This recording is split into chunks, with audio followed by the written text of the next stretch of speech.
مقبولیت نہ ہو، مطلب ان کی حالت یہ کہ نفرت کی حالت ہے. میں آپ یہ سوچیں، میں آپ کو مثال دیتا ہوں. ابھی آکسفورڈ میں احسن اقبال صاحب گئے تھے وہاں پہ، اور ان کا انٹروڈکشن کیا ہوا، اور وہ یا تو انگلش سمجھ نہیں آ رہی تھی انہیں، اور یا پھر وہ اتنے زیادہ، وہ کہتے ہیں نا کہ وہ ایک محاورہ سننے میں آ رہا ہے آج کل، وہ کہتے ہیں عزت آنے جانے والی چیز ہے، بندے کو بغیرت ہونا چاہیے. لائر کو چینج کرتا ہوں کسی وجہ سے، تو اس کا اس چیز سے کوئی تعلق نہیں ہے کہ پاکستان طریقہ انصاف میرے خیال میں ہمیں جے یو آئی کے اوپر، جے یو آئی کو ہمارے اوپر اعتماد نہیں ہے، لیکن ہمیں اس اعتماد سے آگے بڑھنا ہوگا. جے یو آئی کو اتنی ضرورت پاکستان تحریک انصاف کو ہے جتنی شاید پاکستان تحریک انصاف کو ان کی ہوگی. پاکستان کو ان دونوں کی ضرورت ہے. یہ دونوں بڑی پارٹیاں ہیں. میرے لحاظ سے جے یو آئی کو کے پی میں، بلوچستان میں پی ٹی آئی کی زیادہ سخت ضرورت ہے. اگر وہ پی ٹی آئی ان کے ساتھ نہیں کھڑی ہوتی، اور اگلے اس میں آپ کو یہ بھی بتا سکتا ہوں کہ آج اگر ان کے پاس 7 سیٹیں کے پی میں رہ گئی ہیں، اگلی بار میں ہو سکتا ہے اس سے بھی کم ہو جائے، یہ یاد رکھنا. تو کیا مولانا صاحب دور اندیش ہو کے اس جماعت کے ساتھ کر لیں گے؟ اور اگر وہ ہمارے ساتھ مل جاتے ہیں اور ہم کسی ایک انڈرسٹینڈنگ میں آ سکتے ہیں، تو یہ جو 7 ان کی سیٹیں اور باقی ہماری ہیں، تو پیچھے رہ جاتے 18 سیٹیں. 18 سیٹوں میں سے پاکستان تحریک انصاف ان کو 10 یا 12 سیٹیں دے سکتی ہے، اور اپنی 6 یا 7 اپنے بعض لوگوں کو اور لے کر آ سکتی ہے اگر وہ لوگ صحیح پلے کریں. بلوچستان ان کو مل سکتا ہے، پنجاب میں بھی ان کو 1-2 سیٹیں مل سکتی ہیں، سندھ میں ان کو سیٹیں مل سکتی ہیں، نیشنل اسمبلی کے لحاظ سے ہو سکتی ہے. میں سمجھتا ہوں کہ وہ فرام ریجنل پارٹی سے وہ نیشنل پارٹی بن جائے گی. سر مولانا فضل الرحمان صاحب نے یہ کہا کہ جی تحفظات ہیں.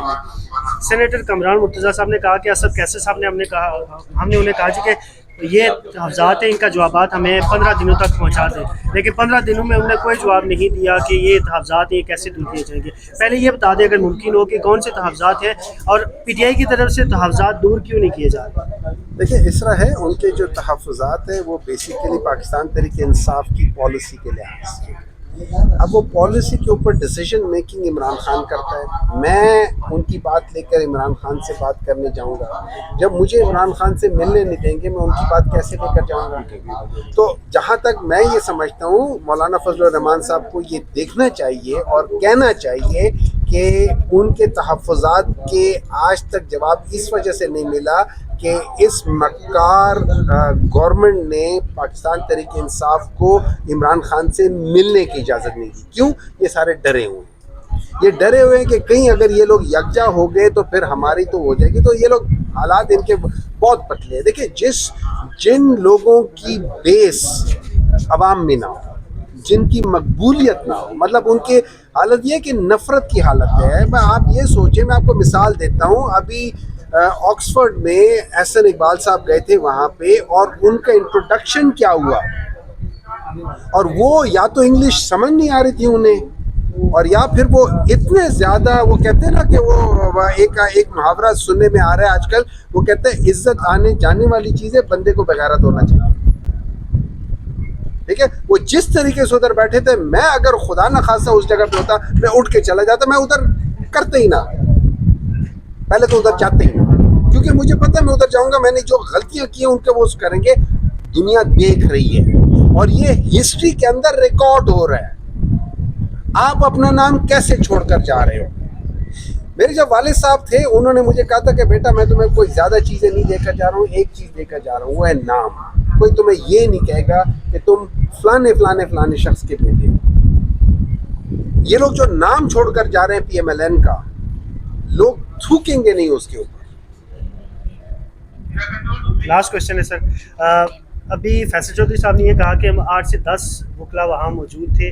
بشرا بی بی نے یہ کہا کہ کوئی نیا وکیل دیکھا جائے. نیا وکیل ان کا نام بھی سامنے آ چکا ہے. کیا یہ 8 سے 10 لوگ، جس میں سلمان اکرم راجہ صاحب ہیں، بریسٹر گور صاحب ہیں، بڑے بڑے نام ہیں، سینئر قانون دان ہیں، تو کیا ان سے وہ ایک ٹرسٹ کا ایلیمنٹ ختم ہو چکا ہے اتنا عرصہ گزارنے کے بعد؟ وہ زیادہ لوگ جو ہے وہ پارلیمنٹیرین بھی ہیں. دیکھیں اس سے ہوتا ہے، ہر ایک لائر کا اپنا ایک پوائنٹ آف ویو ہوتا ہے. ٹھیک ہے، اب میں آپ کو اگر پوائنٹ آف ویو بتاؤں گا، آپ اس کے ساتھ نہیں جاؤ گے. جیسے